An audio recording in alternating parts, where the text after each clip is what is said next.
안녕하십니까. 주린의 그림 일기 엉클 케빈입니다. 오늘은 책에 대해서 이야기를 해볼 건데요.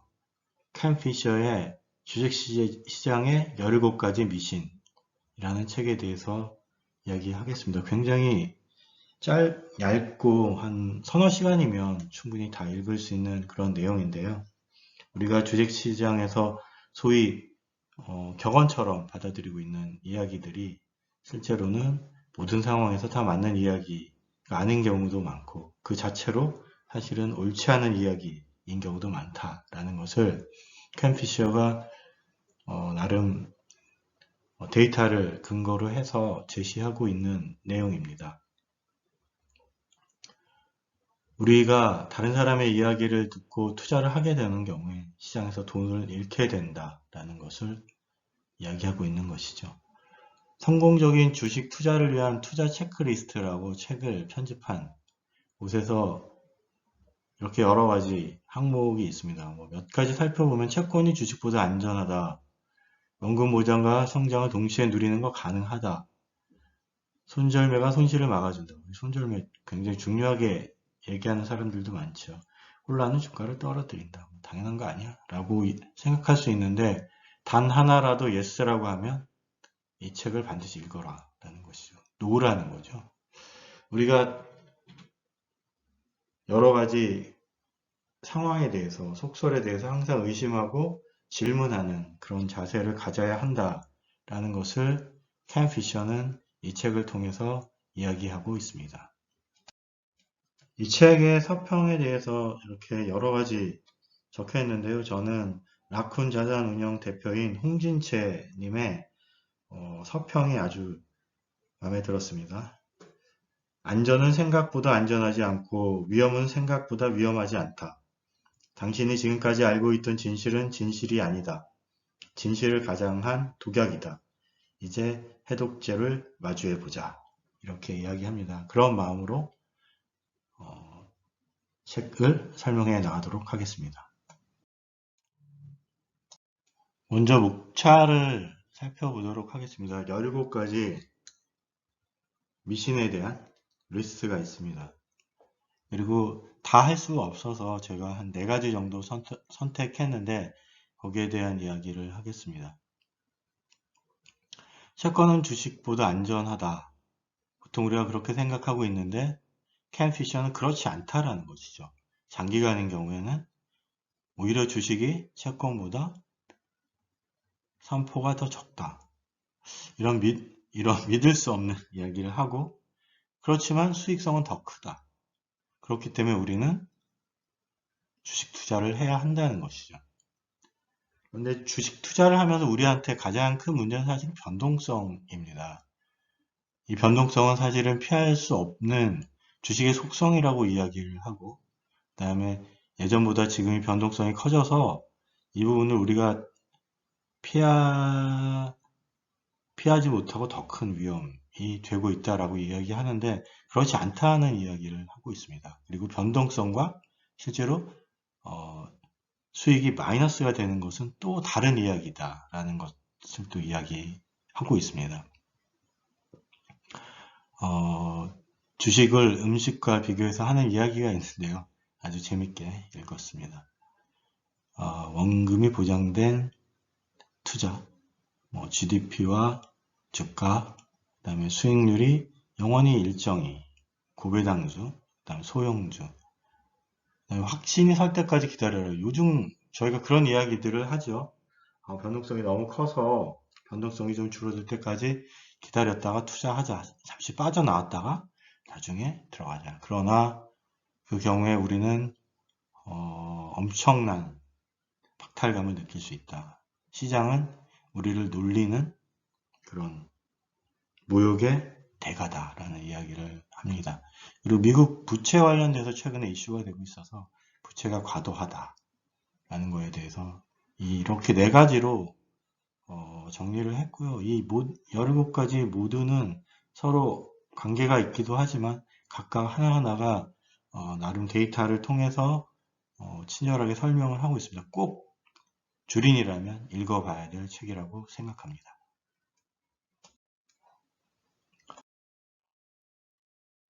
그럼 첫 번째 1장에 대해서 이야기해 보도록 하겠습니다. 채권은 주식보다 안전하다. 당연하지. 우리 모두는 사실 그렇게 생각하고 있습니다. 그림 2는 1은 운영기준 변동성에 대한 이야기입니다. 주식을 100% 가지고 있는 경우에 평균 수익률은 9.9% 정도 되고 표준 편차는 8.8 정도 됩니다. 채권을 가지고 있으면 수익률은 5% 정도 되고 변동률, 표준 편차는 4.0 정도 됩니다. 우리가 보통 알고 있는 거죠. 한 2배 정도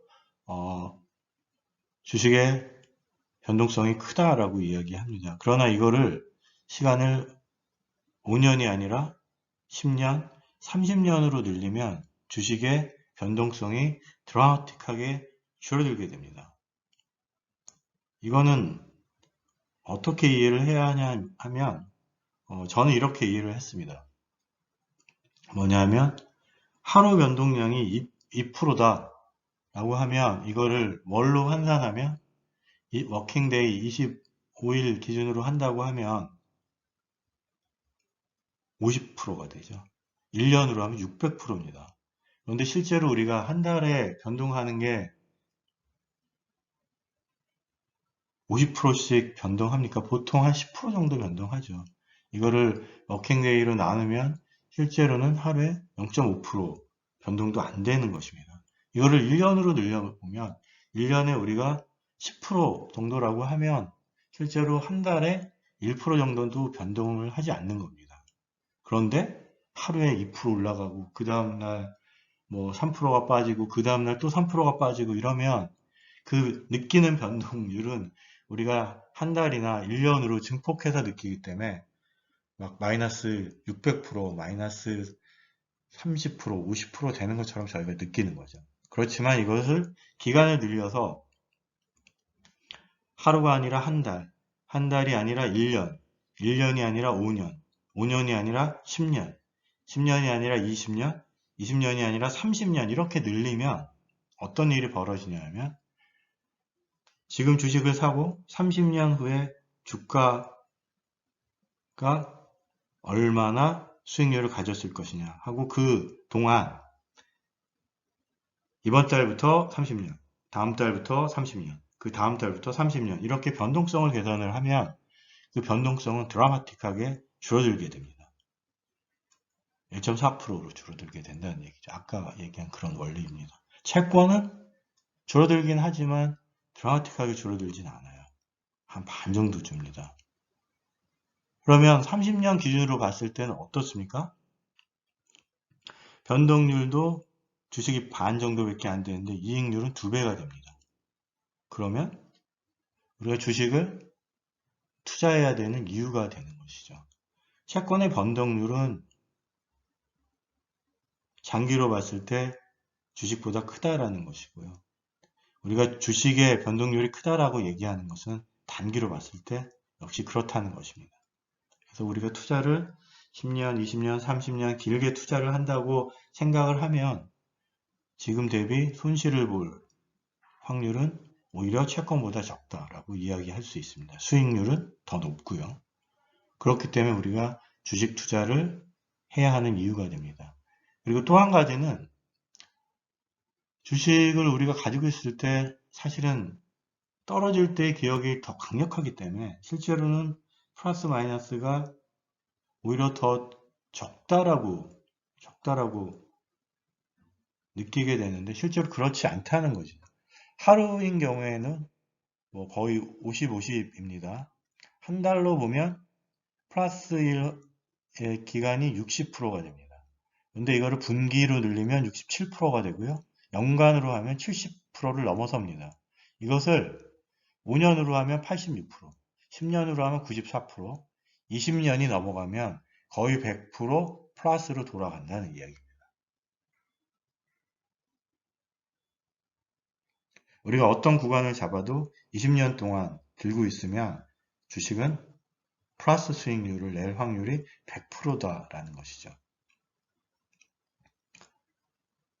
이것이 투자자들이 우리에게 주식 투자를 해야 하는 이유라고 설명을 하고 있는 것이고요. 실제로 역사가 그것을 증명하고 있습니다. 그리고 또 좋은 것은 뭐냐면 주식은 픽스되어 있는 것이 아닙니다. 채권 수익률이 사는 순간 결정이 되죠. 30년짜리 들고 있으면 30년 동안 예를 들어서 2%면 2%, 3%면 3%, 그걸 받습니다. 계속 그대로 받죠. 채권값이 변해도 여전히 그것을 받게 돼 있습니다. 그렇지만 주식은 회사이고 회사는 경쟁에서 살아남기 위해서 계속 혁신을 하고 진화를 하게 됩니다. 그 말은 주식이 진화한다는 이야기죠. 만약에 우리가 주식을 개별 주식이 아니라 지수 전체로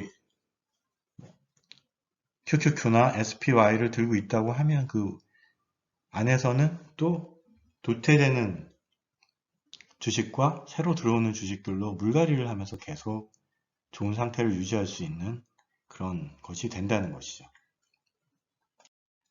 이제 다음 장으로 넘어가겠습니다. 변동성에 대한 이야기입니다. 변동성에 대한 것은 3장과 4장에 오로지 변동성이 문제냐, 과거보다 지금이 변동성이 커졌냐 라는 이야기입니다. 데이터로 켄 피셔는 이야기하고 있습니다. 변동성은 과거나 지금이나 크게 차이가 없다라고 이야기를 하고 있고요. 그리고 리스크의 변동성도 역시 리스크 중에 하나지만 유일하거나 가장 큰 변동성은 아니다라는 이야기를 하고 있습니다. 리스크는 변동성도 리스크지만 금리나 포트폴리오나 기회비용, 환율, 인플레이션 이런 여러 가지 리스크 중에 변동성은 하나이다. 변동성이 크다는 것이 우리의 수익률의 하락의 증가를 또 의미하지는 않는다. 변동성이 큰 경우에 오히려 수익이 나기도 한다라는 것입니다.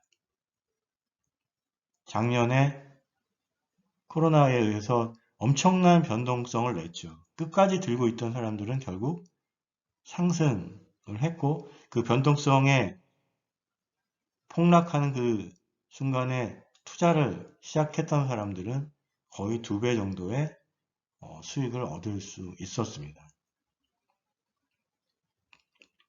그 다음에 원유나 양피 가격의 변동성에 대해서 이야기하고 있는데 이것들을 우리가 투기라고 이야기하지만 선물시장의 이런 투기적인 거래를 통해서 실제로 그 가격의 밸런스를 유지한다라는 측면에서 나쁜 것이 아니다라고 켄 피셔는 이야기하고 있습니다. 그리고 그는 양파와 원유의 선물 거래에 의해서 표준 편차를 이야기하는데 한때 미국에서 양파를 투기적인 선물 거래에 의해서 가격 변동이 너무 커진다. 그래서 생산자들을 손해가 커진다라고 해서 1958년에 양파 투기를 금지하는 법안을 발의시켜서 통과시켰고 현재까지도 그 법은 유효합니다. 그런데 보십시오. 우리가 대표적인 투기 항목이라고 얘기하는 원유가 표준 편차가 33인데 이 양파는 투기를 금했음, 선물 거래를 금했음에도 불구하고 그 변동성은 205%입니다. 거의 5배에서 7배 정도 더 커진다는 것이죠. 그래서 선물 거래에 의해서 변동성이 생기는 것이 아니고 선물 거래는 그 변동성을 반영한다라고 보는 것이 맞다라고 이야기하고 있습니다. 네, 이제 다음으로 넘어가겠습니다. 10장입니다. 확신이 설 때까지 기다려라 라는 것인데 변동성에 대한 이야기의 최종판이라고 할 수 있습니다. 켄 피셔는 시장은 모욕의 대가다 라고 이야기합니다. 우리가 우리의 느낌과 감정과 생각만 따라서 주식 거래를 하게 되면 시장은 우리에게 최대의 손실을 입히는 그런 모욕을 주는 그런 모욕의 대가다라는 것을 이야기합니다. 몇 차례 대폭락이 있었고 우리의 생각과 우리의 감정은 그런 손실을 감당하지 않고 손절을 해야 되는 것이 사실은 가장 이성적인 판단이었고 그때 손절을 했던 사람들은 엄청난 손실을 보았고, 그런 공포의 순간에 투자를 감행하거나 그런 공포의 순간을 견디고 끝까지 주식을 지켰던 사람들은 엄청난 수익을 얻게 됐다는 것이죠. V자 반등에 대한 이야기를 켄 피셔는 하고 있습니다. 켄 피셔가 이야기하는 것은 변동하는 것은 가장 정상적인 주식의 특성이다. 변동하지 않는 것은 수익도 없다라고 이야기하고 있습니다. 그는 이제 2012년에 V자 반등의 가상 사례를 2008년과 그 닷컴 버블 그때를 빌어서 설명을 하고 있습니다. 어떤 이유로 폭락을 하게 되는 경우에 실제로 한 3에서 12개월 정도 변동률 최고를 치지만 우리는 다시 주식시장은 항상 반등을 해왔다라는 이야기를 하고 있습니다. 우리는 언제 경험했죠? 바로 작년에 경험했습니다. 3월에 S&P 5가 3200선에서 2500선을 돌파하고 그 아래로 떨어졌다가 그게 어떻게 됐습니까? 1년 사이에 정고점을 뚫고 있고 그 후로도 계속 상승을 하고 있죠. 이때 손절을 했던 사람들은 엄청난 손실을 보게 됩니다. 이 떨어지는 순간에 우리가 사실은 정상적으로 견딜 수가 있겠습니까? 거의 30% 정도가 며칠 사이에 떨어지게 되는데 그것을 견디어야 한다. 그리고 이 순간에 투자를 할 수 있어야 한다. 라는 것을 켄 피셔는 이야기하고 있습니다. 확신의 순간에 변동성이 없는 그 순간에 투자를 하면 수익도 없다. 라는 것이죠. 결국 리스크 테이크를 해야 되고 우리는 경험적으로 시장의 반등을 믿어야 한다는 것이고 그것은 미신이 아니다. 라고 켄 피셔는 이야기하고 있습니다.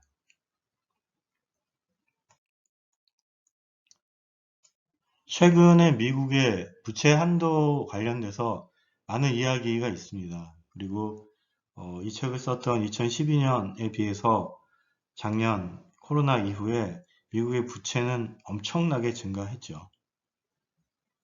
실제로 대영 제국 시절의 영국은 엄청난 200%가 넘는 GDP의 200%가 넘는 엄청난 부채를 감당하고 대영 제국을 유지했다라는 것을 통해서 부채와 국가 경쟁력은 크게 상관이 없다라고 이야기를 합니다. 핵심은 부채를 감당할 수 있는 능력이 있느냐, 이익을 국가가 계속 낼 수 있느냐, 국가의 기업들이 그 이익들을 낼 수 있느냐 하는 것들이고요.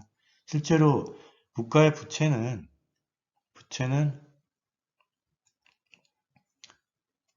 감당할 수 있는 수준이 되느냐 하는 것이고요. 실제로 이제 2%에서 4%대의 금리가 거의 제로의 금리로 떨어지면서 실제로 지금의 국가에서 감당해야 되는 실제 금액은 이자 지급액은 실제로 그렇게 크지 않다라는 이야기를 하고 있죠.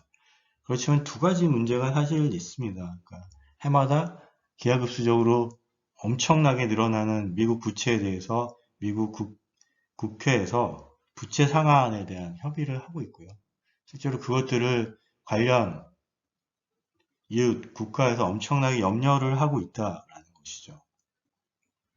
그리고 인플레나 이런 상황들에 의해서 금리가 올라가게 되는 경우 국가가 감당해야 될 그 연방의 부채이자 지급액은 또 엄청나게 늘어날 수 있다라는 것이죠. 어쨌든 미국의 국채는 2012년 기준으로 미국의 투자자가 36%, 연방 정부가 한 30% 정도 들고 있고요. 그 외에 기타 외부에서 한 30% 정도 들고 있습니다. 중국이 한 7%, 일본이 한 7%, 그리고 기타가 한 19% 정도 들고 있습니다. 미국 국채는 타인의 호의에 의존하는 것이 아니다. 각 국가가 기축 통화인 달러를 보유하는 방식으로 미국 국채를 가지고 있고 미국은 그 국채에 약속한 이자를 지급을 한다라는 것이죠.